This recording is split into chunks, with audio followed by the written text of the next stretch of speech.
suis. Ça fait 3 fois que je redémarre la vidéo, bordel, je n'y arrive pas ce matin.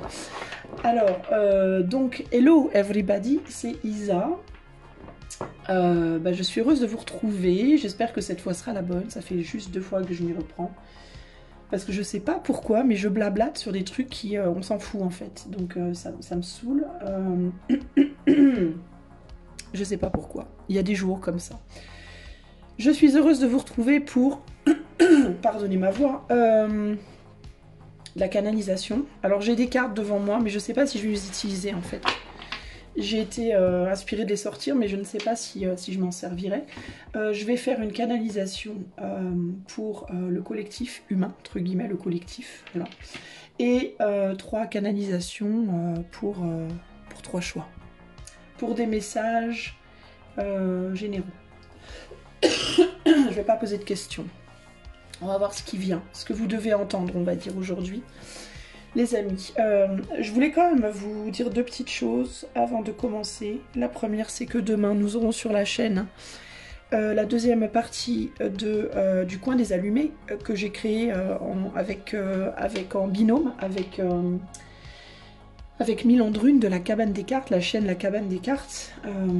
Et on a fait une première partie la semaine dernière, on va faire la deuxième partie demain à 10 h du matin.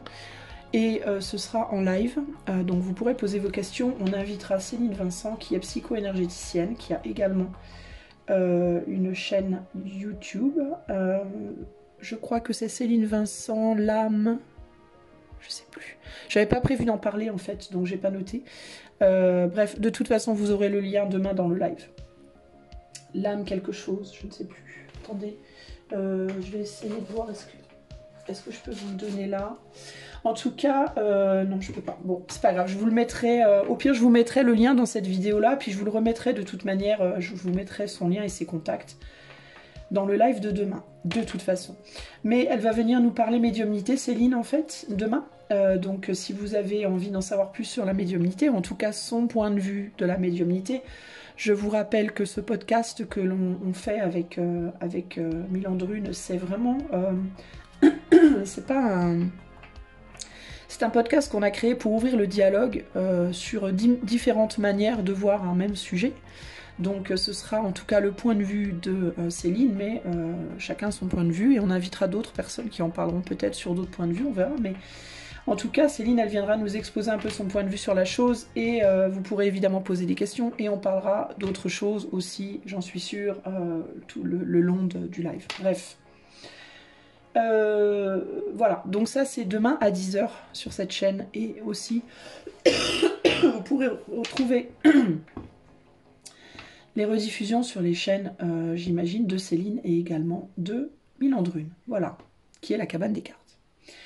Donc ça c'est fait. Ensuite je voulais vous dire que je ferai un autre live pour à 21 h ou ce soir ou demain soir pour répondre à vos questions-réponses du coup individuelles.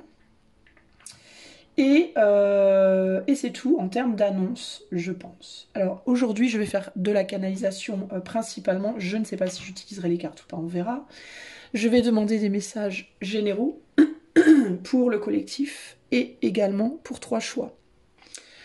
Avant de commencer, bon déjà je m'excuse, enfin je m'excuse pas, je vous présente mes excuses par rapport à ma voix. Je suis sûre que ça doit être chiant, mais je peux pas faire autrement.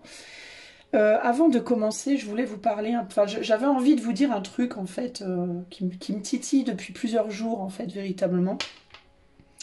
Je suis pas une chaîne d'actu, je fais pas de l'actu, j'en fais de temps en temps, c'est extrêmement rare que je fasse une guidance, enfin un tirage sur l'actu. Quand je le fais, c'est que vraiment je me sens très très poussée à le faire, mais j'aime pas en fait le faire. J'aime pas parce que je pense que ça sert pas à grand chose au final. Je pense que ça dessert, j'ai l'impression que ça dessert plus que ça ne sert au final.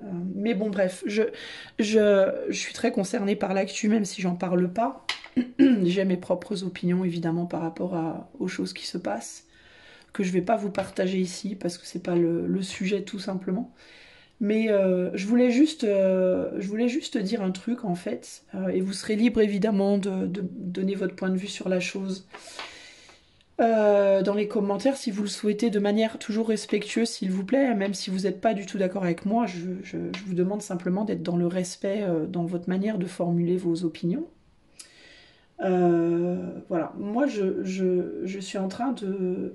Enfin, je regardais cette histoire des agriculteurs là, pour lesquels j'ai énormément de compassion, pour lesquels je compatis à leur sort. Clairement, voilà, je vois bien la situation dans laquelle ils sont, je vois bien que c'est un espèce de labyrinthe duquel ils ont vraiment du mal à sortir, et très sincèrement, je ne sais pas s'ils pourront en sortir, parce que j'ai l'impression que quel que soit le chemin choisi, les décisions prises, je les sens un peu comme si on leur fermait les portes partout, de tous les côtés, en fait.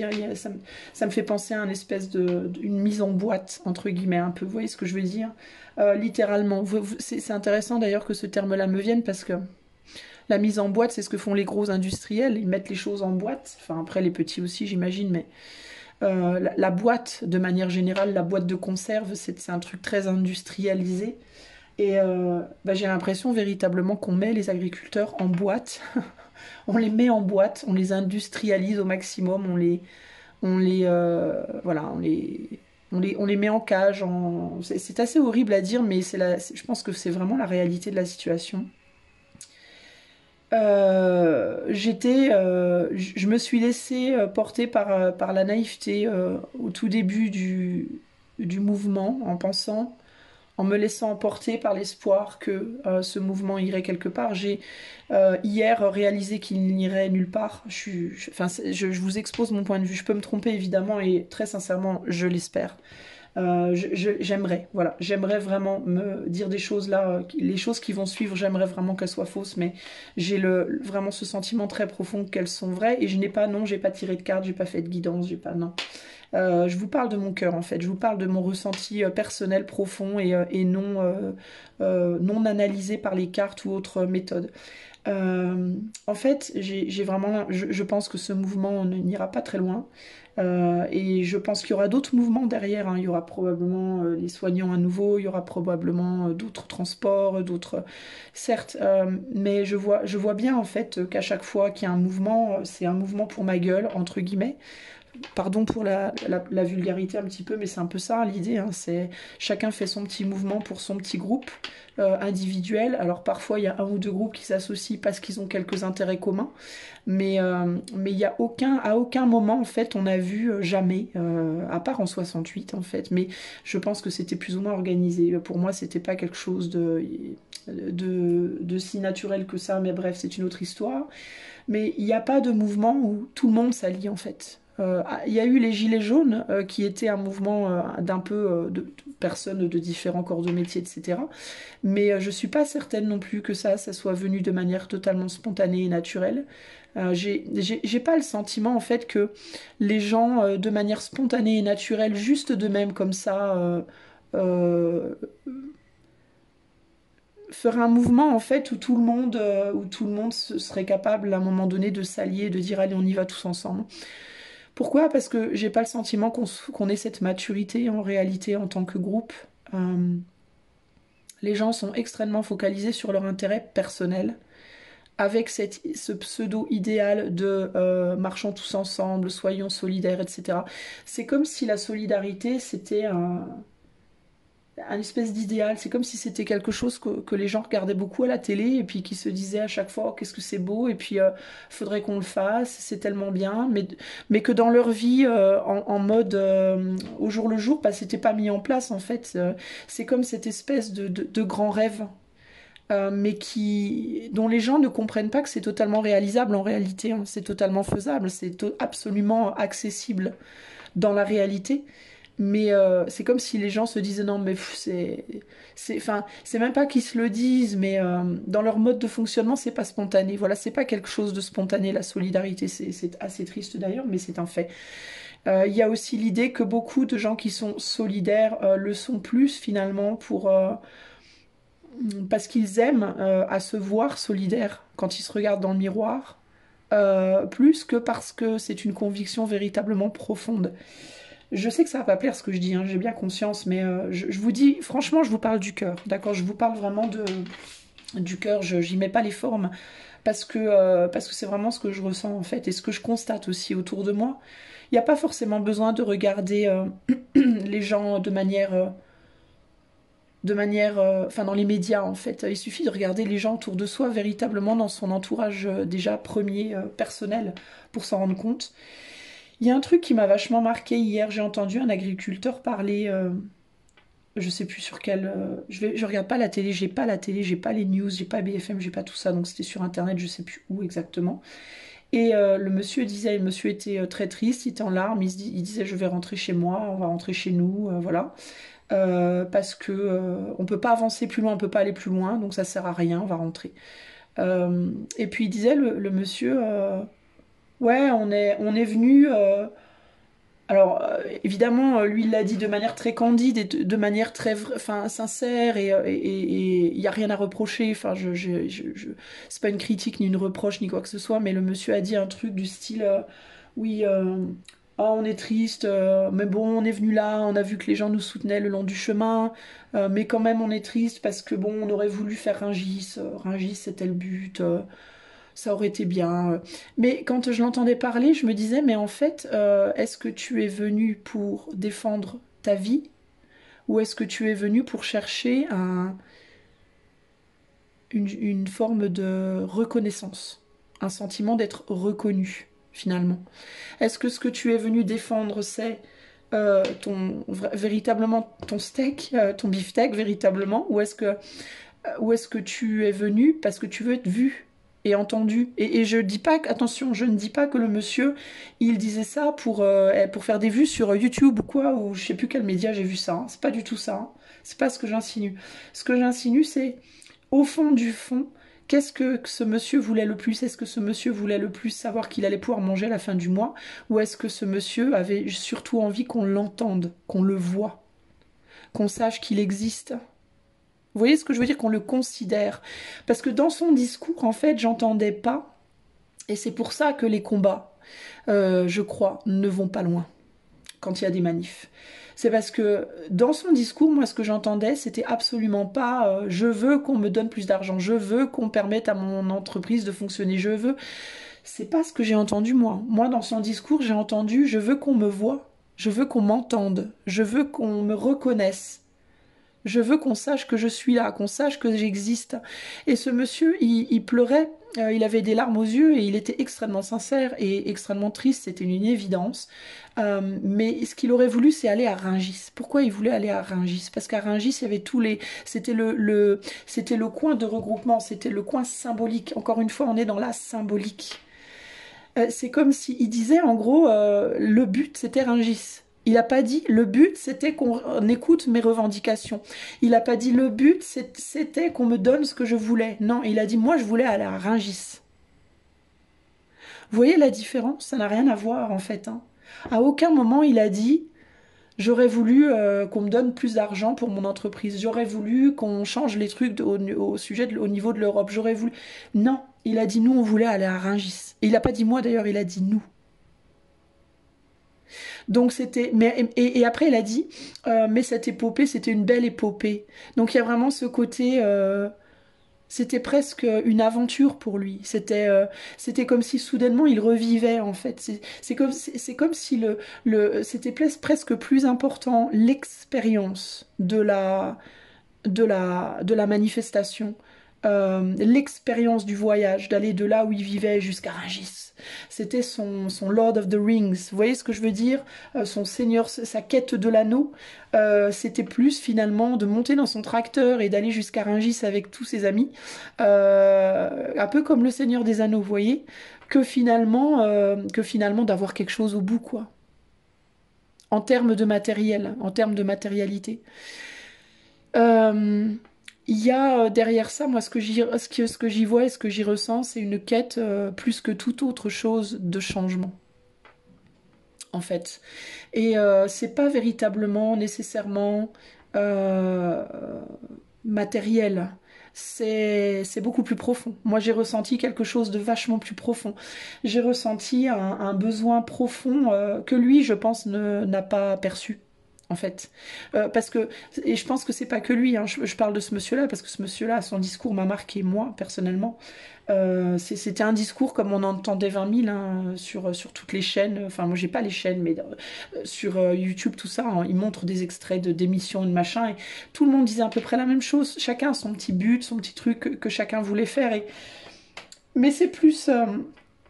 c'est au-delà pour moi de juste une question de on veut de l'argent, on veut ci, on veut ça. C'est vraiment l'idée de on veut pas être rien, quoi. En gros, c'est ça, on veut pas être rien. J'entendais aussi un extrait de, comment il s'appelle, Pascal Pro, je crois que c'est son nom.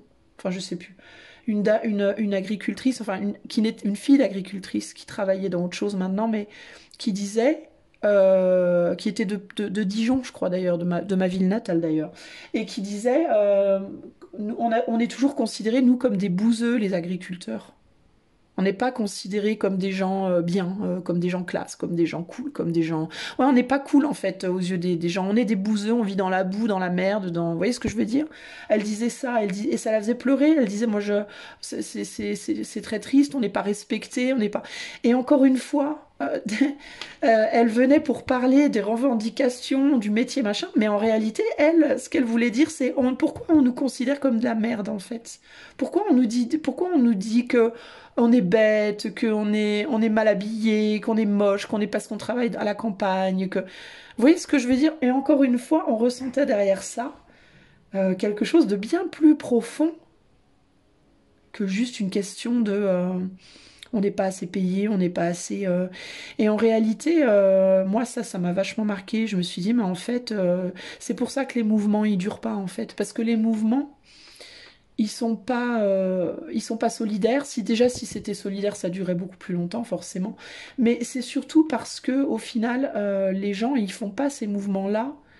Finalement, je crois qu'il y a genre 80, 70, allez, on va dire, on va dire 70-75% de revendications émotionnelles et le reste en revendications véritablement matérielles ou autres.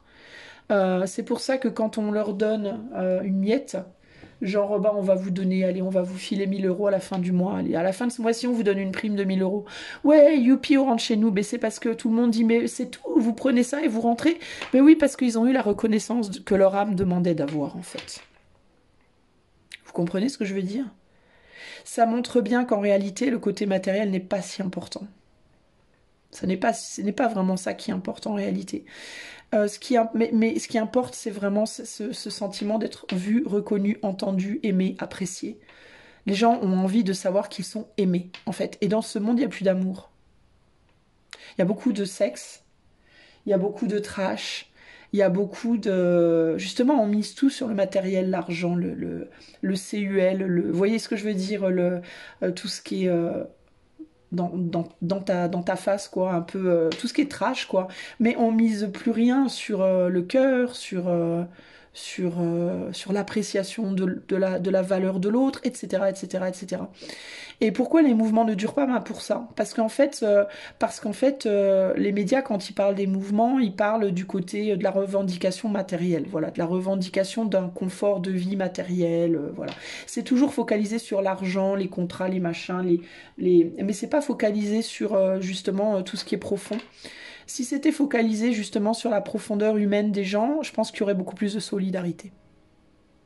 Parce que sur ce point-là, on est tous logés à la même enseigne pour le coup. Voilà. Les enseignants ne se sentent plus reconnus. Les soignants ne se sentent plus reconnus. Les paysans ne se sentent plus reconnus. Et etc., etc. La liste, elle est infinie. En fait, on est tous pareils. Voilà, on est tous pareils. Mais ce point-là, c'est le point qui pourrait véritablement rallier tout le monde. Sauf que les médias, ils jouent pas là-dessus, ils jouent sur l'argent, ils jouent sur les contrats, ils jouent sur les lois, sur les choses qui, justement, nous divisent, en fait. Hein, parce qu'on n'a pas les mêmes règles, hein. Les paysans n'ont pas les mêmes règles que les soignants, n'ont pas les mêmes règles que les pompiers, n'ont pas... Vous voyez ce que je veux dire? La seule chose qui pourrait nous réunir et nous unir, c'est véritablement le côté émotif. Sauf que d'un point de vue médiatique, on relie beaucoup les motifs à la matière et du coup, ça passe pas quoi. Ça passe pas en termes de, ça coupe le courant, ça coupe les circuits en fait entre les gens. Vous voyez ce que je veux dire? C'est un peu ça qui me vient. Je sais pas si c'est clair ce que j'essaie de dire, mais en tout cas c'est ce qui me vient là. Je voulais vous dire aussi une autre chose. On parle beaucoup du coup des leaders, du 1% des élites. Et, euh, et je voulais dire que je suis toujours extrêmement aussi frappée de la naïveté absolue des gens qui pensent que les élites, mais pourquoi les élites ne nous comprennent pas, mais comment ils peuvent ne pas nous aider, mais est-ce qu'ils sont stupides, est-ce qu'ils sont... Non, en fait, ils sont pas stupides du tout, ils sont extrêmement intelligents, ces gens-là. Déjà, il faudrait arrêter, j'entends beaucoup de gens qui disent, ouais, le poudré, entre guillemets, moi j'aime bien l'appeler macaron, je trouve que c'est plus... Je sais pas, macaron. Parce qu'on peut le manger. Personnellement, j'ai pas envie de manger de la poudre. Je m'étoufferais dessus. Pardon, rien qu'y penser, j'en tousse. Attendez, je bois un coup. Mm. Tout le monde dit ouais, macaron. Macaron, il est forcément stupide. Même même quand je vois des débats à son sujet, tout ça, les gens disent oui, mais il a fait tant d'erreurs. Ça me fait toujours sourire. Il a fait tant d'erreurs. Mais il fait pas d'erreurs, les amis. En fait, encore une fois, hein, je répète, parce que je pense que c'est important de le répéter, parce qu'il y a beaucoup de gens qui vont s'insurger de ce que je vais dire, mais c'est mon opinion personnelle, d'accord? Je ne dis pas que c'est une vérité, je ne dis pas que j'ai une science infuse de rien du tout, je ne fais que partager avec vous sur ma chaîne mon point de vue, voilà, c'est tout. Macaron. Macaron n'est pas un imbécile, Macaron n'est pas stupide, Macaron ne fait pas d'erreur. Macaron, il sait très bien ce qu'il fait. Voilà. Macaron et tous les autres d'ailleurs. Tous les autres. D'accord? Les gens qui sont à cette place-là, ils sont pas là parce qu'ils sont stupides. S'ils étaient stupides, ils seraient dans un. Je sais pas, ils seraient pompiers, policiers, ils seraient dans n'importe quel corps de métier. N'importe lequel, mais pas au top, pas au sommet de la pyramide. Voilà, ils seraient tout en bas avec les autres. D'accord? Et je dis pas qu'on est stupide, mais s'ils étaient pas, quand je parle de stupidité, je parle pas de la vraie intelligence, c'est-à-dire l'intelligence qui relie l'émotionnel avec le savoir-faire, avec ça, c'est la vraie intelligence. La vraie intelligence, c'est pas le fait d'être cultivé, d'accord? Eux, ils sont cultivés, mais leur intelligence à eux, si vous voulez, en fait, c'est des gens qui sont aussi intelligents que nous, mais ils ont pas pour moi, ils ont une intelligence euh, robotique. Ils ont une intelligence mécanique.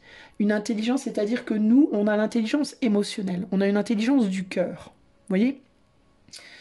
Donc on est loin d'être stupide, mais d'un point de vue, on va dire, plus calculé, mécanique, robotique, analytique, on n'aura peut-être pas ce niveau d'intelligence. Eux, ils ont ce niveau d'intelligence, mais ils n'ont pas l'intelligence du cœur.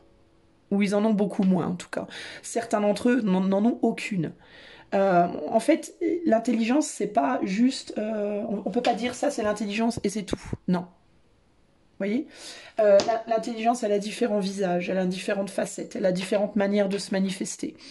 Et la chose qui différencie ces gens-là de nous, c'est qu'ils sont tout en haut et nous, on est tout en bas. Nous, on est vraiment très, très connectés à la Terre. Eux, ils sont très, très connectés à l'éther. Vous voyez? Alors, vous allez me dire, quoi? Mais ça va pas, mais n'importe quoi. Mais je vous assure que si, les amis. Parce que je vais vous expliquer mon raisonnement. Encore une fois, ce n'est pas une vérité, c'est mon point de vue. Pour moi, les émotions, l'amour, la haine, la colère, la joie, tout ça, ça vient de la terre. Pour moi, c'est très connecté à la terre mère. D'accord?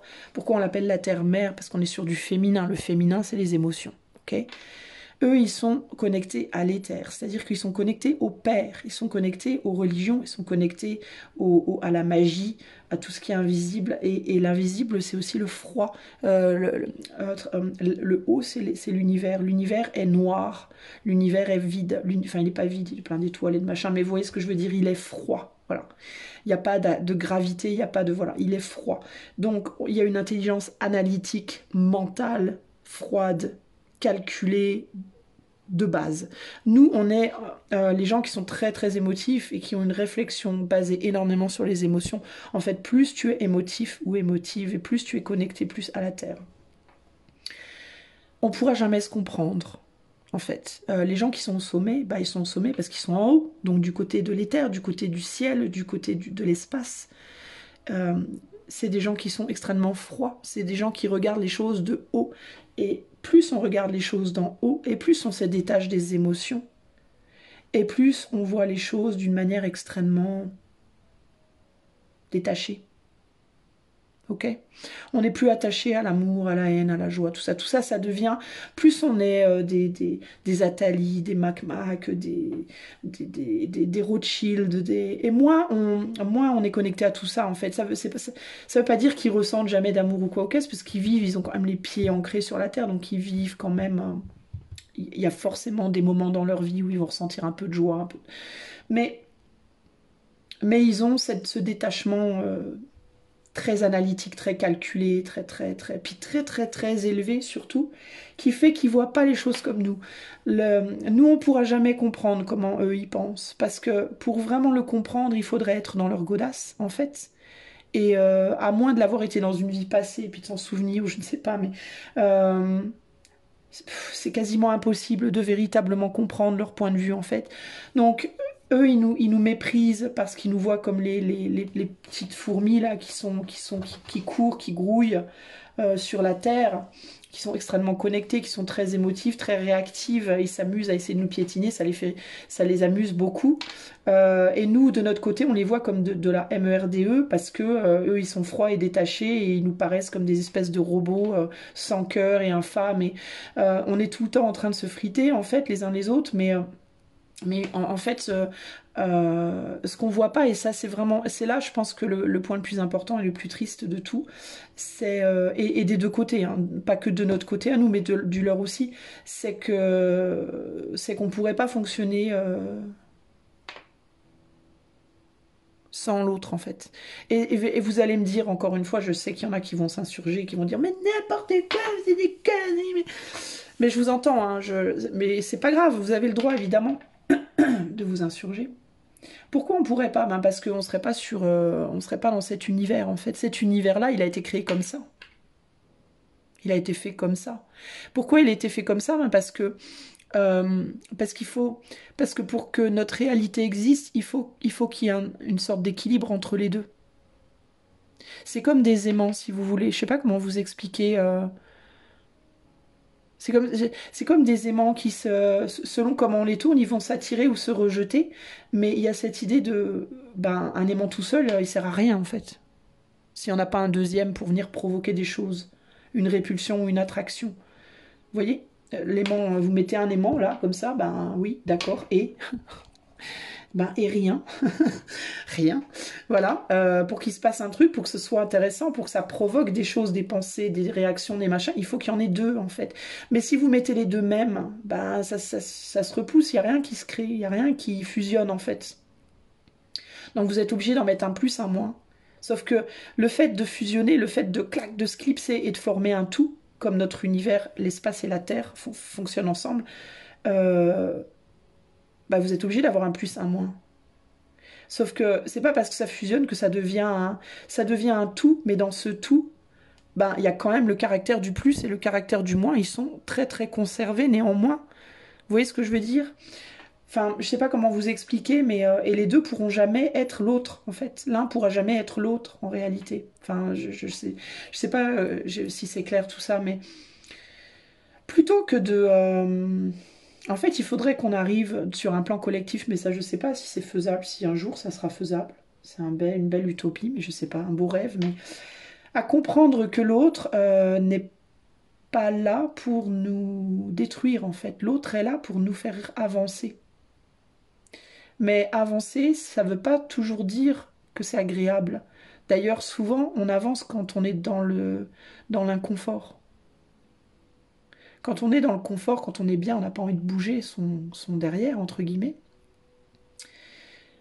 Si tu es dans un canapé très moelleux, massant, chauffant, tout ça machin, pendant une longue nuit d'hiver, tu es dans ton petit canapé, tu sais, tu te fais masser, réchauffer, t'as une petite couverture, un petit plaid, ton petit thé machin, t'as pas envie de bouger quoi, t'as absolument pas envie d'en sortir. Par contre, si soudainement ton canapé il commence à disjoncter, que tu te fais à moitié électrocuter, tu renverses ta tasse de thé sur le plaid moelleux qui du coup t'est bouillante la cuisse et bah tu vas sursauter, tu vas dire ouais vas-y nique sa mère c'est tout pourri, j'en ai marre, vas-y je me fais mal, ouille, ah, et puis tu vas sauter de ton truc, tu vas te casser la figure, tu vas probablement te taper la tête dans la table, tu vas avoir un bleu, tu vas regarder la situation et tu vas te dire mais mon Dieu c'est une horreur, mon canapé est cassé, mon plaid est foutu, mon thé est par terre, Oui, mais tu seras sorti de ton canapé. Et du coup, qu'est-ce que tu vas faire? Bah, tu vas aller, tu vas te mettre en marche, hein. Tu vas bosser, hein, tu vas nettoyer, tu vas réparer le canapé, ou alors tu vas appeler le dépanneur, et puis tu vas prendre la serpillière, laver par terre, et puis nettoyer le plaid, et puis ça va être chiant, puis tu vas en baver, puis tu vas en suer, puis ça va te gonfler, puis tu vas insulter le monde entier, et puis après, quand tout ça sera fait, tu vas te poser à nouveau, en fait. Puis tu vas regarder ton environnement, puis tu vas dire, ouais, ben putain, j'ai bien bossé, quoi. Ah, je suis fière de moi. Puis non seulement tu vas dire j'ai bien bossé, je suis fière de moi, mais en plus tu vas réaliser que tout a changé. Tout a changé, t'es plus dans le canapé où t'étais avant, puis tu vas dire ah mais finalement t'auras peut-être déplacé des meubles, t'auras peut-être acheté un nouveau plaid d'une nouvelle couleur, et puis tu vas dire ah mais c'est chouette comme ça, mais pourquoi j'y ai pas pensé avant? Mais ah bah tiens pourquoi j'ai pas mis pourquoi j'ai pas mis mon canapé à côté de la fenêtre? Je suis con moi quand même, j'ai une super belle vue. Tu vois, tu vas réaliser des trucs que t'avais jamais vus, puis tu vas dire ah mais c'est vachement mieux en fait. Ah bah finalement, hein, si c'était pas arrivé tout ça, hein, j'aurais raté plein de trucs. Tu vois ce que je veux dire? Donc alors certes, hein, là on parle d'un canapé, d'un plaid et d'une tasse de thé, mais si on superpose ça comment dire, à la situation que les politiques et les élites nous font vivre en ce moment, enfin là, les multiples situations qu'on nous fait vivre en ce moment, c'est-à-dire les guerres, tout quoi, les pic-pics, les virus, les machins, enfin tout. Il y a tellement de trucs en fait, je saurais même plus par où commencer, mais toute la merde dans laquelle ils nous mettent le nez, quoi, entre guillemets. Euh, Toutes les restrictions qui nous foutent sur le nez, tout ce qu'on considère comme les injustices qui nous font traverser, toutes les souffrances, les tourments, tu vois. Euh, S'ils n'étaient pas là pour le faire, en fait, qui le ferait, concrètement? Alors vous allez me dire, bah, on n'a pas besoin de tout ça. Bah, je vais vous dire, bah, comment vous dire? Si on réfléchit d'un point de vue très, de notre point de vue à nous, qui est très, très ancré, très terrestre, non. On pourrait se dire, bah non, on n'a pas besoin, on est bien comme ça, on est bien, nous, comme... Mais si on regarde les choses justement d'un point de vue beaucoup plus élevé, si justement on essaye de voir les choses d'un point de vue beaucoup plus élevé, on réalise que notre Terre, on réalise quand même qu'on est quand même pas géniaux, quoi. Enfin, excusez-moi, les amis. On est complètement intoxiqué, mais je parle pas de l'intoxication qu'on nous fait subir, hein, mais je parle de ce qu'on se fait à nous-mêmes en fait en tant qu'être humain, déjà de manière individuelle puis après de manière collective. On a perdu le sens de l'amour, on sait plus ce que aimer veut dire, on n'a plus du tout de solidarité pour les voisins, on s'occupe plus de nos anciens, on s'occupe à peine de nos mômes, on a perdu les noyaux familiaux, on s'est complètement laissé aller à toutes sortes d'excès et d'abus, que ce soit l'alcool, les alcools, les drogues, le sexe, tout, les abus de regarder des films, les abus de jouer aux jeux vidéo, les abus de... Enfin, on abuse de tout, on est en roue libre absolue, on a été en roue libre absolue depuis des décennies et des décennies. Il y en a qui disent quelques années, moi ça me fait rigoler, voire des siècles. On use et abuse de tout comme des mômes qu'on lâcherait au parc Astérix. Vous voyez, on court partout dans tous les sens. On prend une glace là, des bonbons là, on fait un manège, 2 manèges, 12 manèges, 30 manèges. On mange, on boit 4 coca, 5 litres de glace, on vomit partout, on hurle, on crie. On est en roue libre, quoi. Complètement, en fait. On fait n'importe quoi pourvu que ça mousse, quoi, comme dirait ma mère, comme disait ma mère. N'importe quoi pourvu que ça mousse, n'importe quoi pourvu qu'on ressente des trucs, n'importe quoi pourvu qu'on soit excité, pour que la vie soit belle, n'importe quoi pourvu qu'on aime ou qu'on soit aimé, ou pourvu qu'on vibre, quoi. On est dans une espèce de frenzy, de folie de la vibration, quoi. On sait plus quoi faire pour vibrer, en fait. Et il faut qu'à un moment donné, il se passe un truc dans le monde qui nous dise stop, en fait, tu vois. Stop. Stop. Ça s'arrête là. Il le faut, parce que si ça se produit pas, on va s'autodétruire en réalité. On le fait déjà, hein. On est tous complètement abrutis, on est tous complètement pseudo-dépressifs, bipolaire. On on sait plus comment aimer, on sait plus comment s'aimer, soi-même. On a perdu la valeur des choses, on a perdu la valeur du temps, on a perdu la. Enfin, faut être réaliste à un moment donné. Voilà, faut arrêter à un moment donné aussi de toujours regarder ce que l'autre nous fait subir et un peu se dire bon bah au-delà de ça, qu'est-ce que moi je me fais subir, quoi. Qu'est-ce que moi je me fais subir? Il y a un moment donné, je pense qu'il faut revenir à ça, à soi en fait, et se dire oui, mais oui, l'autre il me fait subir ci et ça, mais qu'est-ce que moi je me fais subir? Voilà. Est-ce que moi je me traite bien? Est-ce que moi je fais des choses pour moi qui sont saines? Est-ce que moi je suis dans l'excès? Et si oui, où, dans quoi, comment? Est-ce que moi je fais quelque chose concrètement pour essayer de résoudre cet excès, pour essayer de d'arrêter, entre guillemets, d'abuser? Euh, Est-ce que moi, je me suis pas perdue à un moment donné dans ma vie, dans ma manière d'aimer, dans ma manière d'être, dans ma manière de consommer, dans ma manière de penser, dans ma manière de... alors je dis pas, je suis pas du tout une meuf en mode vas-y, ouais, il faut travailler sur soi tout le temps, il faut faire des trucs New Age, il faut lire 40 livres de travail sur soi, et puis faire de la méditation, et puis faire du yoga, et puis faire de l'hypnose, et puis faire gna gna gna gna gna. Non, c'est pas ça que je dis. Euh, Parce qu'on se perd, en voulant faire trop, on se perd.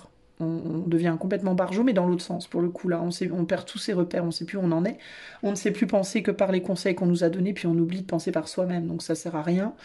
Mais il y a un moment donné où faut réaliser les choses quand même.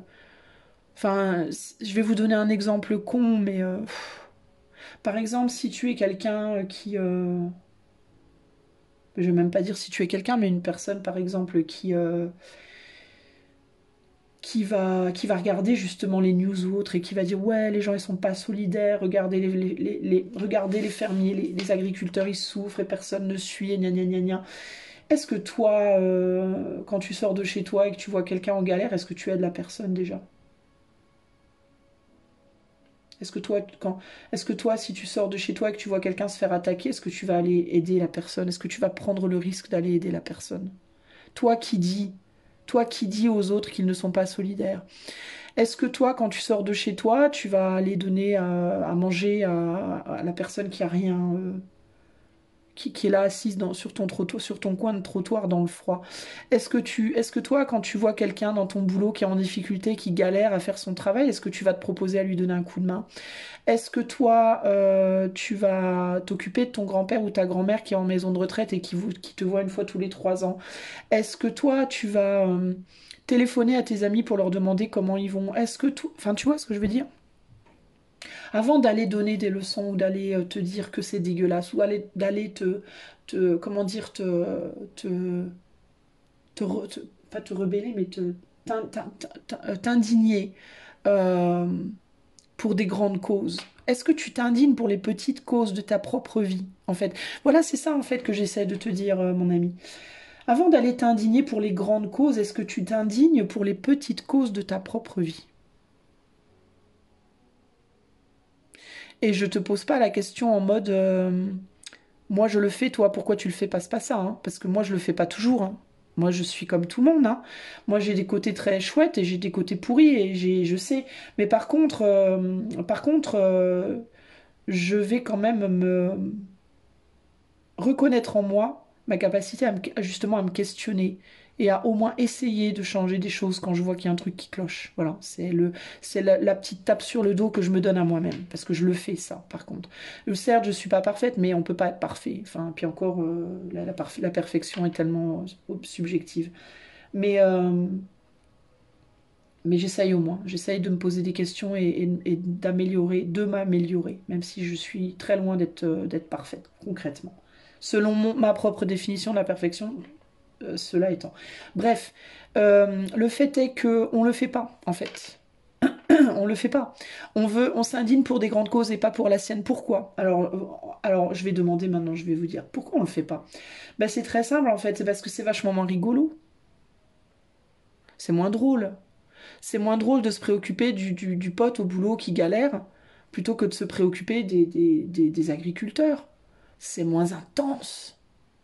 C'est intense, une grande cause, comme une manif. Se battre contre les méchants. C'est intense, ça fait vibrer. aller te battre pour donner 10 euros au SDF au coin de la rue, oui, c'est bien, mais bon. Puis surtout, le truc, c'est qui va le voir? Qui va te voir faire ça? Qui va te voir aller aider ton pote qui galère avec son boulot? Tu vois, alors que si tu cries haut et fort sur les réseaux sociaux qu'il faut aider les agriculteurs, ou si tu le cries haut et fort dans ta famille, tout le monde va voir ta noblesse, ta grande noblesse d'esprit. Mais si tu te contentes simplement d'aller aider ton voisin, qui c'est qui va le voir? C'est moins drôle, tu vois, on va pas voir que tu es une personne géniale. Tu vois ce que je veux dire? Donc, et encore une fois, hein, c'est pas méchant ce que je vous dis, les amis. Je suis pas en train de vous pointer du doigt, je me pointe aussi du doigt. On a tous ces faiblesses-là. D'accord? On les a tous en nous. On est tous des humains. Et là, pour le coup, par rapport au grand de ce monde, si on peut dire, hein, on va dire au plus haut. On va pas dire au grand, on va dire au haut perché de ce monde. On est tous comme ça. Eux aussi, ils sont comme ça. Ils ont plein de problèmes et de défauts et de trucs qu'ils devraient faire et qu'ils font pas de la même manière que nous, hein. Tout aussi haut perché soit-il, ils restent des humains. Ils sont pas de la même teneur, de la même couleur. Et je parle pas de couleur de peau, mais je parle de couleur de. Ils vibrent pas pareil, mais ils restent des humains, même si beaucoup aiment à penser qu'ils sont des espèces de monstres pseudo. Alors peut-être, hein, moi je dis pas, peut-être qu'il y en a qui sont des lézards, peut-être que, même si je pense qu'on se réfère plus au cerveau, comment on dit, au cerveau du lézard que. Enfin bon, bref, c'est compliqué. Je m'égare. Mais peut-être qu'il y a des clones, peut-être qu'il y a tout ça, j'en sais rien, parce que je sais qu'on nous cache tellement de choses sur le plan des technologies et tout que. Je pense que, d'ailleurs, je crois pas aux ovnis, les amis, moi, personnellement. Je pense qu'il y a énormément de choses qui ont été créées sur le plan de l'aviation par les gouvernements qui sont cachés depuis des décennies, voire plus. Des technologies dont on n'a pas idée qui existent et dont on aura idée un jour ou l'autre, mais pas maintenant. Et on fait passer ça. Je pense qu'ils font passer ça pour des ovnis et tout, mais c'est pas des ovnis pour moi. Pour moi, c'est vraiment fait homme. Mais c'est fait homme avec des énergies dont on n'a pas conscience. C'est un peu comme les chemtrails, si vous voulez. Pendant longtemps, personne n'a voulu y croire à cette histoire de chemtrails. Et puis maintenant, ils commencent à dire, mais si, si, ça existe. Ils appellent ça la géo-ingénierie. Enfin bon, bref. Ingénierie. La géo-ingénierie, je crois que c'est ça. Bref, je prononce sûrement mal le truc. Ils font passer ça sous un autre nom, mais en fait, ça confirme, quoi. Donc, mais ça existe, il y a plein de trucs, vous n'avez pas idée, quoi. Moi non plus, d'ailleurs, hein. Mais de technologies, d'outils qui existent depuis longtemps et qu'on nous planque et que si on les voyait, on n'y croirait pas. On se dirait, mais c'est pas possible, c'est des aliens. Non, ce n'est pas des aliens. Non, non, c'est pas des aliens. Euh, Alors je dis pas qu'il n'y a pas des matières, des choses qui sont pas tombées hein, sur la Terre, qui viennent d'ailleurs peut-être, et qu'on aurait pu utiliser pour faire ces choses-là. Mais bref, vous voyez ce que je veux dire. Si vous attendez de voir Godzilla, un gros lézard avec des yeux rouges, je pense pas que. Bon, après, je peux être surprise, on verra. Mais on verra. Bref, ce que je veux dire en fait, c'est globalement, parce que je m'égare, mais globalement, ce que je veux dire, c'est que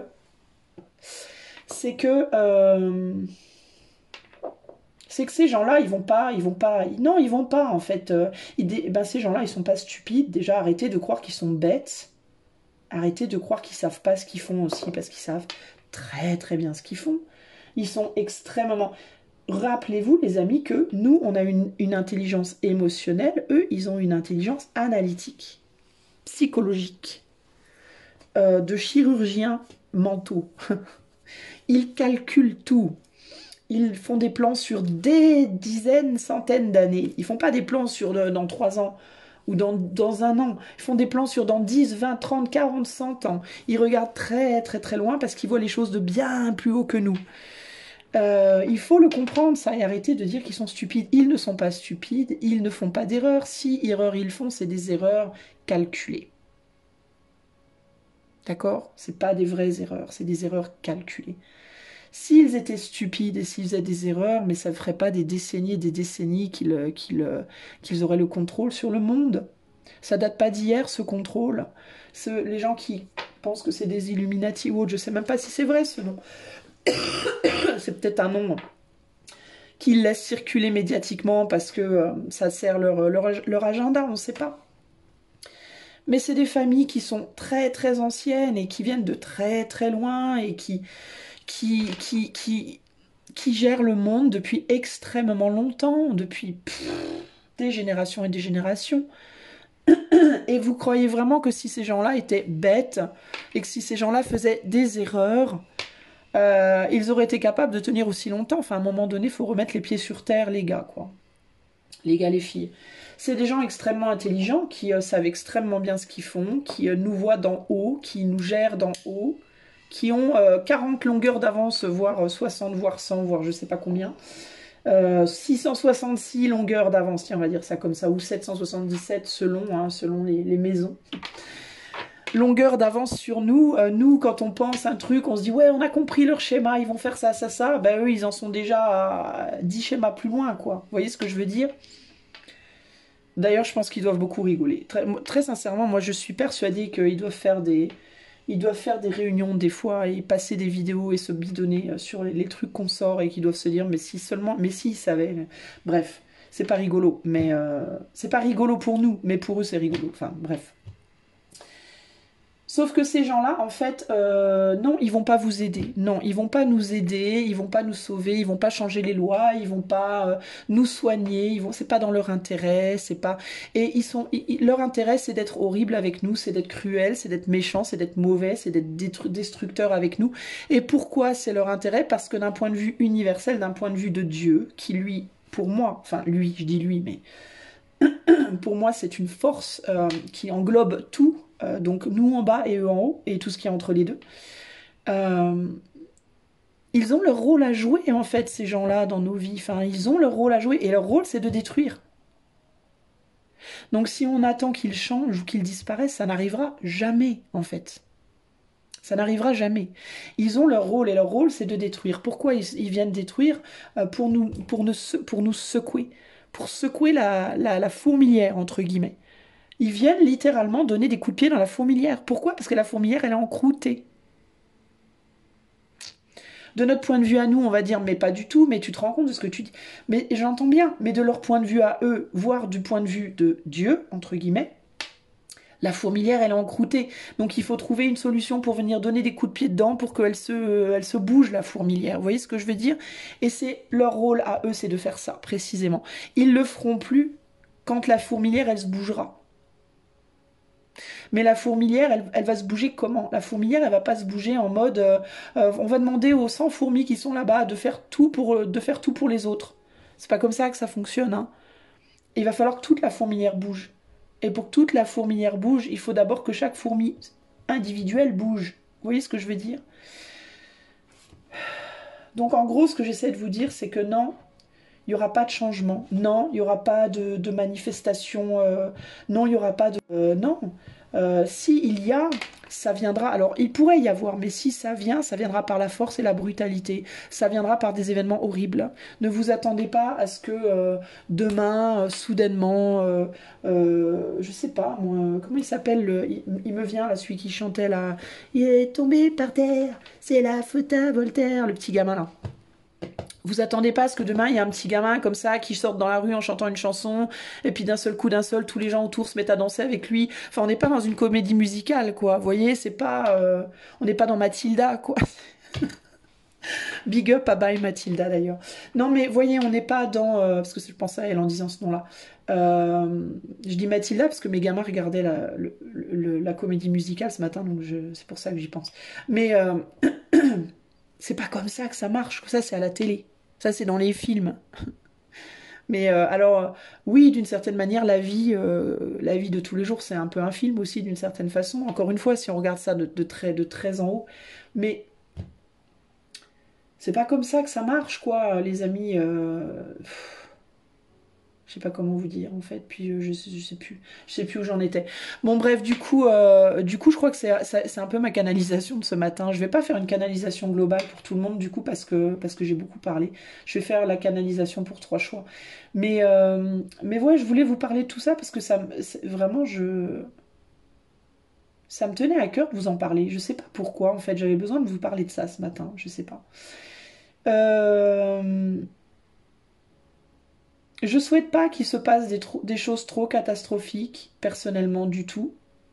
Je pense qu'il va falloir qu'il se passe des choses parce que sinon rien ne bougera. et qu'on peut pas continuer comme ça de vitam aeternam. Mais j'aimerais, enfin mon rêve, moi, mon désir, mon vœu, ce serait que le moins possible n'ait à se passer avant que les gens véritablement se bougent. Mais ça dépend ni de moi, ni de toi, ni de l'autre. Ça dépend de nous, en fait, de manière extrêmement individuelle et extrêmement intime, véritablement. C'est une révolution intime qui doit se faire pour que les choses changent au niveau de nos réalités. Mais je pense que, ouais, en fait, je crois que la plus grosse chose que je voulais vous dire, ouais, c'était ça. C'était, je pense, de mon point de vue très personnel, qui, à tort ou à raison, hein, qui vaut ce qui vaut. Pas grand-chose concrètement, mais c'est pas grave. Euh, il faut arrêter d'attendre que les leaders changent, que les leaders finissent par comprendre, que les leaders finissent par voir, que les leaders... Juste avant de tourner cette vidéo, j'ai vu sur YouTube la vidéo d'une dame qui pleurait, qui était en larmes, parce qu'elle aidait des petites mamies et des petits papis qui étaient retraités, qui n'avaient pas d'argent pour manger, qui faisaient les poubelles pour manger, qui pleuraient, qui disaient mais les gouvernements, qu'est-ce que vous faites, nanana. Et je me disais, mais ça sert à rien, ça sert à rien. Arrêtez d'appeler les gouvernements. En fait, les amis, en fait, j'ai juste envie de vous dire, arrêtez d'appeler les gouvernements, quoi. Ça sert à rien ce que vous faites. Ça me fait, moi, en fait, ça me fait de la peine parce que à chaque fois que je vois quelqu'un dire oui, un tel, une telle au niveau des ministres et tout, quand est-ce que tu vas mais j'ai juste envie de crier, mais arrête, ça sert à rien. Ça ne sert à rien. Ces gens-là s'en foutent. Ils sont pas là pour ça. Ils sont pas là pour faire du bien, ces gens-là. Enfin, les amis, en fait, je voudrais juste que vous compreniez, ces gens ne sont pas là pour vous faire du bien. C'est pas leur rôle. Ils en ont pas envie. Ils vibrent pas pareil. Ils ont pas ces sentiments-là. Ils ont pas ce cœur-là. Ils ne comprendront jamais votre point de vue. Ils sont pas là et ils ne sont pas là pour ça. C'est tout. Point. Il y a pas. Faut arrêter en fait. Je pense que moi, ce qui me révolte en fait, c'est ça. Ce qui me révolte, c'est les révoltes. Ce qui me révolte, c'est les révoltes dans le sens de pas les révoltes de manière générale, mais les révoltes dans le sens d'aller appeler quelqu'un d'autre pour faire pour toi les choses. Ces gens-là ne le feront jamais. Point, en fait. Ils ne le feront jamais. Ils ne vous aideront jamais. Il faut que ce soit vous, nous, moi, nous, vous. Il faut que ce soit moi, nous, vous, qui fassions les choses. Ces gens-là ne les feront pas. Ces gens-là vont être là pour vous empêcher de faire. Et la résistance, ça va être de continuer à le faire, même si on essaie de vous empêcher de le faire. À vous de voir comment ça peut se manifester, se positionner, se faire pour vous. Mais la seule vraie résistance pour moi qui pourra un jour peut-être changer les choses, je vois pas ça arriver demain, hein, je vais être très sincère, ça va prendre un temps probablement très très long. Vous voyez les Gazaouis en ce moment, qui sont en train de se faire massacrer, littéralement encerclés et écrasés comme des mythes, qu'ils sont loin d'être néanmoins. Ben les Gazaouis, ils appellent pas, ils disent pas arrête Netanyahou. Hein. Ils sont pas en mode arrête de nous faire du mal. Mais pourquoi il comprend pas. Pourquoi il... Non, les Gazaouis, ils continuent de chanter, ils continuent de vivre. Voilà. Leur résistance à eux, c'est de continuer de vivre. Et plus on les écrase, et plus ils continuent de vivre, en fait. Plus ils vivent, en fait. Là, vous voyez, il y a eu un... A priori, Netanyahou a dit qu'il allait faire un cessez-le-feu. En tout cas, c'est des choses qui circulent. C'est une info qui circule. Bah, qu'est-ce qu'ils font, les Gazaouis? Ils chantent et ils chantent et ils dansent dans la rue. Ils attendent pas que quelqu'un, ils disent pas oui et machin et truc, tu peux venir nous aider et machin. Non, ils chantent et ils dansent. Alors oui, ils ont appelé le monde, ils ont dit mais enfin aidez-nous, tout ça, ils l'ont fait. Mais il y a aussi beaucoup d'entre eux qui ont dit on sait bien que personne ne fera rien pour nous. On le sait, on a bien compris. Ils ont bien compris que personne ne viendrait les sauver. Donc ils demandent plus maintenant. Maintenant ils ont compris que la lutte pour eux ça devait être de prier et de vivre quoi qu'il arrive. Et puis ma foi s'ils meurent ils meurent, mais jusqu'à ce qu'ils meurent en tout cas ils vont vivre. Voilà. Ben, en fait, si vous voulez, les amis, français, canadiens, belges, peu importe d'où vous êtes hein, dans le monde, hein, qui écouterez ceci, moi, tout ce que je peux vous dire, c'est vous voulez qu'une loi, il y a une loi qui vous plaît pas, ben ne la respectez pas. C'est simple en fait. C'est alors vous allez me dire non mais attends si on respecte pas la loi on va se faire arrêter, on va se faire taxer, on va se faire amender, on va se faire... Oui, absolument. Oui, absolument. Vous allez vous faire arrêter, vous allez payer des amendes, vous allez payer le prix fort, oui. Sauf que sauf que c'est il faudra continuer à ne pas le faire, même si vous faites arrêter, même si vous faites. Alors, vous allez me dire, ben ça va pas. Mais je vais dire, ben si, si, ça va bien. Mais en fait, le truc, c'est que quand tu cours un marathon, quand tu veux courir un marathon, tu vas tomber, tu vas t'écorcher les genoux. Ça va te faire vachement mal. Mais si tu veux arriver au bout du marathon, est-ce qu'il faut que tu t'arrêtes? Ou est-ce qu'il faut que tu te dises, bah je vais pas commencer le marathon parce que je risque de tomber et de m'écorcher les genoux? Peut-être même que je vais tomber sur quelqu'un d'autre et que du coup, quand je vais tomber sur l'autre personne, elle va tomber, elle va se casser une jambe. Et ça sera ma faute, ce sera à cause de moi. Puis peut-être que cette personne-là, elle va aussi du coup tomber sur... Tu vois ce que je veux dire? Alors du coup, je vais pas courir le marathon. Je vais demander à quelqu'un par contre que si il ou elle veut bien me porter jusqu'à la ligne d'arrivée. En gros, quand vous demandez au gouvernement et aux ministres et autres de résoudre vos problèmes, les amis, c'est précisément en substance, c'est ce que vous faites. Vous demandez à quelqu'un de venir vous porter jusqu'à la ligne d'arrivée. Vous demandez à l'organisateur du marathon de venir vous porter jusqu'à la ligne d'arrivée. Parce que vous avez peur de vous écorcher les genoux, parce que vous vous dites si c'est moi qui cours, si c'est moi qui me bats pour y aller tout seul, mais je vais tomber, je vais peut-être faire tomber quelqu'un, et puis après je vais provoquer une catastrophe, puis je vais m'en vouloir jusqu'à la fin de mes jours, puis gna gna gna gna gna gna. Ah bah non, hein. Oh bah je reste là. Hein. Voilà. Ou alors vous regardez la personne qui prend son courage à deux mains et qui risque toutes ces choses-là. Et puis vous vous contentez de rester à la ligne d'arrivée, puis de faire ouais, vas-y, vas-y. Et puis quand t'arrives au bout, tu vas me chercher. Hein. Vous voyez ce que je veux dire? Et c'est pas une critique envers vous, je m'inclus dans tout ce que je vous dis. Tout ce que je vous ai dit depuis le début de la vidéo, je m'inclus dedans, automatiquement. Je le dis, hein. Je m'inclus dedans, ok? Je pense qu'à un moment donné, il va falloir qu'on ait ce courage-là. Si on l'a pas, on n'arrivera à rien. Si le système scolaire ne nous plaît pas, bah, il va falloir qu'on crée des écoles alternatives. Si on n'arrive plus à soigner les gens dans les hôpitaux correctement, il va falloir qu'on crée des façons de soigner alternatives. Il va falloir qu'on fasse les choses à notre sauce. En fait, il va falloir qu'on arrête d'obéir à des choses qui nous paraissent destructives et qu'on commence à obéir à des choses qui nous paraissent constructives. Et oui, il va y avoir des morts, il va y avoir des emprisonnés, il va y avoir des amendes, il va y avoir des gros dégâts, ça va coûter très cher. Sauf que ce sera pour une finalité vachement plus belle, vachement plus noble, pour une vraie cause. Vous voyez ce que je veux dire? Il n'y aura pas besoin d'aller dans la rue casser des abribus, taguer des banques et se faire castagner. Il va falloir faire les choses par soi-même. En fait, c'est vraiment ça l'idée. Hein. Si tu veux, le changement change. C'est aussi simple que ça. Hein. Fais-le, mets-le en place, en fait, ton changement. Tu vois ce que je veux dire? Si tu travailles dans une banque et que tu as envie de devenir peintre, tu vas pas demander à ta banque de te transformer en peintre. Tu vas pas demander à ton père, ta mère ou ta sœur de te mettre un tablier et un pinceau dans les mains et de faire la toile pour toi tu vas devoir prendre le risque de quitter ton job et de te lancer. Et il y a personne d'autre qui va pouvoir le faire pour toi. Tu vas pas demander à Macron, est-ce que tu peux faire en sorte que je sois peintre? Tu vois ce que je veux dire? Il va falloir que tu le fasses toi-même. Ben, c'est pareil pour tout en fait. Et tant que les gens comprendront pas ça, on n'avancera pas en fait. On va tourner en rond. Il y aura il y aura des guerres. Il y aura encore des guerres, il y aura encore des manifs, il y aura encore des révoltes, il y aura encore des qui dureront peut-être une semaine, peut-être un mois, peut-être un an.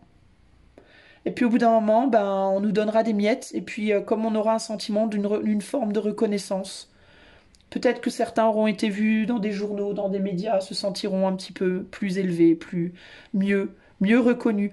Eh ben, on rentrera chez soi, puis on reprendra notre vie. Jusqu'à la prochaine crise. Et ça sera comme ça tout le temps, en fait. Et ça fait des dizaines, des dizaines et des centaines d'années que ça dure et ça sera toujours pareil. Tant qu'on comprendra pas que c'est pas comme ça qu'on va y arriver et que ces gens-là, les gens qu'on... En fait, vous appelez à l'aide des gens qui sont là pour vous foutre dans la merde. Leur rôle n'est pas de vous aider. Leur rôle, c'est de se préserver eux-mêmes, c'est de préserver leur famille, voilà. Leur rôle à eux, c'est la préservation de leur clan à tout prix. Et j'ai bien dit à tout prix. Quoi qu'il en coûte, hein. Le quoi qu'il en coûte, ça veut bien dire ce que ça veut dire, hein, c'est... Voilà. Leur rôle, c'est la préservation à tout prix, quoi qu'il en coûte, même s'il faut tuer des centaines, des dizaines de milliers de personnes par jour. Si c'est ça que coûte la préservation pour ces gens-là, ils le feront, parce qu'ils ne sont pas dans le sentiment. Et leur rôle, c'est de te casser, pour que tu te répares, en fait, pour que tu finisses un jour peut-être enfin par te réparer toi-même. Ils ne viendront jamais te sauver, ils ne viendront jamais nous sauver, ils ne feront jamais les choses dans notre intérêt, même s'ils paraissent à certains moments le faire, ils le font par calcul. Les choses qui ont été données aux agriculteurs par, le petit genou, vous savez de qui je parle, elles n'ont pas été données par générosité, hein. Elles n'ont pas été données parce qu'il a envie d'être gentil, sympa, ou parce que la cause le touche, ou pas du tout.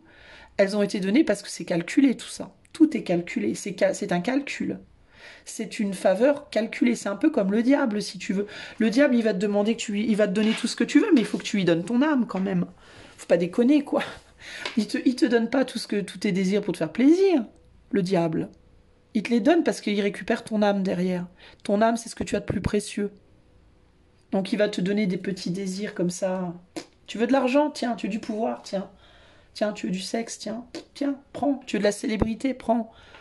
Mais ça, c'est rien, c'est du vent, ça. Mais un jour, tu viendras où tu vas être sur ton dernier jour, ton lit de mort, comme on dit. Et puis là, tu vas chercher ton âme, là. Mais elle sera plus là. Et là, tu vas comprendre que, bah merde, oula, attends, tout ce qu'il m'a donné, ça me sert à rien. Et là, j'ai plus mon âme. Et c'est la seule chose qui me restait à laquelle me raccrocher. Mais elle est plus là. Eh ouais, eh ben le petit genou, quand il te fait des faveurs, n'importe quel, pas que lui, mais tous les gens qui sont au pouvoir, en fait, quand ils vous font des faveurs, quand ils font des choses que vous avez l'impression que c'est gentil, que c'est oh, c'est bien, ou quand ils vous disent des belles paroles, qu'ils vous disent ce que vous avez envie d'entendre, ce qui vous fait plaisir, ce qui vous réchauffe le cœur, ce qui vous rassure, ce qui vous redonne de l'espoir, mais c'est pas pour vous qu'ils le font, c'est pour eux, les amis. Arrêtez de croire que ces gens sont gentils, arrêtez de croire que ces gens vous aiment, arrêtez de croire, même s'ils vous serrent la main même si vous allez à un rallye puis qu'on vous serre la main, qu'on vous donne une jolie écharpe et une casquette et puis un badge et puis un sourire, puis même si on fait un câlin à votre enfant et puis qu'on serre la main à votre mamie qui est en fauteuil roulant, mais ces gens ils s'en foutent de tout ça, c'est des très bons acteurs, et des comédiens, c'est des acteurs, des comédiens, des gens qui ils manipulent, c'est des experts de la manipulation. Des grands, grands experts. Alors, moi, je leur tire mon chapeau. C'est un art, c'est une grande capacité, voilà. Mais c'est pas pour votre intérêt à vous. Ils en ont rien à foutre de nous, ces gens-là, rien de rien. Je vous assure que si demain ils passent à côté de votre cadavre, ils vont marcher dessus, hein, puis ils vont peut-être même rester dessus 2 minutes histoire de bien sentir ce qu'ils ont sous les pieds. Ils en auront rien à cirer, ça va pas les toucher. Ils sont totalement désensibilisés ces gens-là. Ils ont plus de sensibilité comme nous, ils n'ont pas cette sensibilité-là. Ils sont comme l'espace, ils sont froids, n'est-ce pas? Donc voilà, ça va pas plaire, je sais que ça va pas plaire, mais c'est pas grave en fait, je m'en fous parce que je le fais parce que j'avais besoin de le faire, j'avais besoin d'en parler, ça fait plusieurs jours que ça me titille ce matin très fortement. J'avais pas en plus le temps de le faire les jours précédents, mais là du coup ce matin, c'était encore plus fort en moi que les jours d'avant. D'où tu vois, c'est pour ça que j'étais empêchée les 2 derniers jours, c'est pour que la chose monte en puissance. Mais j'avais vraiment besoin de vous parler de tout ça, je pense que j'avais besoin de le dire. Je sais pas pourquoi, je devais le faire ou pas, mais j'avais vraiment, vraiment besoin de le faire. C'est ma chaîne, après tout, je me dis merde, j'ai le droit, moi aussi, des fois, de dire ce que j'ai envie de dire sans nécessairement me censurer. Sachez que tout ce que je dis, néanmoins, je le reprojette toujours sur moi. C'est des réflexions que j'ai d'abord sur moi, que j'ai ensuite pour le collectif, mais je m'inclus dans absolument tout. Sachez que moi aussi, il y a plein de choses que je devrais faire que je ne fais pas parce que j'ai la trouille. Moi aussi, des fois, j'ai tendance à attendre que les autres m'aident alors que je devrais pas. Voilà, moi aussi, je rêve de choses comme dans les films. Moi aussi, je suis très connectée à la Terre et du coup, ben, je suis très émotive. Moi aussi, voilà. Mais néanmoins, j'essaye beaucoup, beaucoup, de plus en plus de me mettre dans les chaussures de ces gens-là et de les voir pas comme des ennemis. Parce que je les vois pas comme des ennemis, hein. Ultimement, c'est pas des ennemis. C'est des ennemis dans la matière, là. Au jour T, au moment T, au jour J, pardon. Parce qu'ils font du mal, donc c'est des ennemis dans ce sens-là, mais d'un point de vue en effet beaucoup plus élevé, beaucoup plus spirituel, c'est pas des ennemis, des agitateurs, voilà, c'est des agitateurs, ils sont là pour agiter ton cœur, pour agiter tes tripes, pour agiter les foules, pour agiter le monde, pour faire chier en fait, ils sont là pour faire chier, et ils font chier pour remuer, et ils remuent pour que les choses changent. Voilà. Donc en ce sens, ce ne sont pas des ennemis. Ce sont des ennemis d'un point de vue très terre à terre, oui, absolument. Absolument. Mais j'essaye aussi d'avoir ce point de vue beaucoup plus élevé parce que je pense que c'est très important en fait pour le changement personnel. Je pense que c'est très important d'apprendre à élever sa vision des choses, justement. Et puis c'est une grande clé aussi, l'élévation, quand on apprend à regarder les choses de beaucoup plus haut. Je vous le dis pas parce que je suis une grande sage, pas du tout, hein. Je vous le dis parce que moi j'essaye de le faire et en le faisant je réalise ce que ça change en moi. Et moi ce que je vois c'est que plus j'arrive à regarder les choses d'en haut, avec détachement aussi à certains moments, je renie pas mes émotions, hein. J'aime énormément. J'ai une lune en cancer, les amis, hein, donc les émotions, ça me connaît, je vous garantis. Je suis très maternelle, très maternante et très émotive et très connectée à la terre et je veux surtout pas perdre ça. La joie, l'amour, la puissance, la passion, c'est des choses qui ont une grande valeur à mes yeux. Mais j'apprends beaucoup aussi à me mettre dans leur godasse à eux et à me détacher de tout ça à certains moments. Je choisis à certains moments de me couper de tout ça et de penser en mode froid. Pourquoi? Parce que ça me permet, dans les moments de difficulté, dans les moments de souffrance justement émotionnelle, de couper, clac, de mettre en off les émotions et d'avancer. Vous voyez? je, je switch. En fait, quand c'est trop difficile pour moi émotionnellement, quand ça devient trop dur, je mets en off et je fonctionne en mode éthéré et j'avance. Et quand j'ai suffisamment avancé pour me sentir en sécurité, je rallume les émotions et je me réancre. Vous voyez ce que je veux dire? C'est ça qui permet dans les moments. Je pense que c'est aussi probablement ce que font les gens qui sont en guerre. Genre, je pense beaucoup aux Palestiniens, hein. Moi, je suis à fond pour la cause palestinienne. Je pense que c'est ce que les gens doivent faire aussi là-bas. Pour vivre et survivre. Les gens qui ont perdu toute leur famille, ils vont sûrement, très probablement pendant très longtemps, être en mode on tourne, on met les émotions sous clé pendant un certain temps pour pouvoir avancer. Si on veut survivre, on n'a pas le choix en fait. Les gens qui ont vécu des gros traumas, ils sont obligés de faire ça. S'ils le font pas, c'est les gens qui se suicident, c'est les gens qui mettent fin à leur vie. Les gens qui n'arrivent pas à le faire, c'est les gens qui lâchent. Parce que c'est tellement intense. Quand tu n'arrives pas à tourner la clé de tes émotions, à stopper la voiture, entre guillemets, tu fonces dans le mur, tu t'écrases. Tu vois? Et eux, les leaders, là, pourquoi c'est comme c'est de la mauvaise herbe, ça crève jamais? Bah parce qu'ils savent très très bien contrôler leur véhicule, entre guillemets. Et ils savent très très bien à quel moment il faut que le moteur s'arrête. Le moteur émotionnel, on met sous clé et on passe en mode automatique, en mode robotique. Et on avance quoi qu'il arrive et on est capable des pires horreurs comme ça, certes, mais ça permet d'avancer. Alors moi je fais pas des horreurs, je vous rassure, hein. Mais moi je le fais quand quelque chose me fait trop de mal au niveau du cœur, et quand je commence à me dire mais c'est injuste et que je vois que ça commence à me grignoter, oui, je regarde d'en haut. Et je me dis oui c'est injuste mais là je comprends pourquoi ça se passe. En fait je le fais pas pour faire des actes froids mais je le fais pour comprendre les choses sous un angle différent qui me permettent d'accepter et d'avancer. Accepter ne veut pas dire, attention les amis, accepter ne veut pas dire être d'accord avec. Ok? Accepter ça veut dire j'accepte parce que je comprends pourquoi ça se produit. ok?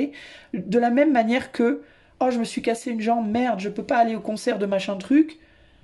Oui, mais en même temps, j'accepte de me l'être cassé et je comprends pourquoi. Si j'étais allé au concert de machin truc, j'aurais craqué tout mon argent. Là, je suis bloquée, je peux pas y aller. Je comprends pourquoi. Je ne cautionne pas, ça veut pas dire que je suis heureux d'avoir ma jambe cassée, mais je comprends pourquoi et du coup, ben, les émotions trop extrêmes, elles sont switchées, tu vois. Tu vois ce que je veux dire? C'est important, ça, c'est vraiment important en fait. Et d'un point de vue collectif, il va vraiment falloir, je pense, apprendre à faire ça beaucoup. Les gens qui savent déjà le faire, peut-être l'enseigner aux autres même. En parler beaucoup de ce côté-là, parce que c'est ce qui va permettre aux gens, à beaucoup de gens d'avancer dans leur vie et de dépasser certains événements qui pourraient s'avérer extrêmement durs, qui pourraient venir dans le futur. Parce qu'il faut aussi comprendre une chose très importante, c'est que on donne des coups de pied dans la fourmilière là-haut, mais si la fourmilière elle réagit pas, moins elle va réagir, plus on va donner des coups de pied forts. Et ouais, vous voyez ce que je veux dire? Euh, Là déjà Gaza c'était énorme. Ce qui se passe à Gaza, les atrocités qui passent à l'amende. Je dis qu'ils passent à l'amende parce que le monde finalement ne réagit pas tant que ça. Je veux dire, il y a des révoltes, mais c'est pas non plus, on n'est pas tous dans la rue à faire grève générale non plus. Hein. Alors qu'on devrait, hein, concrètement. Hein.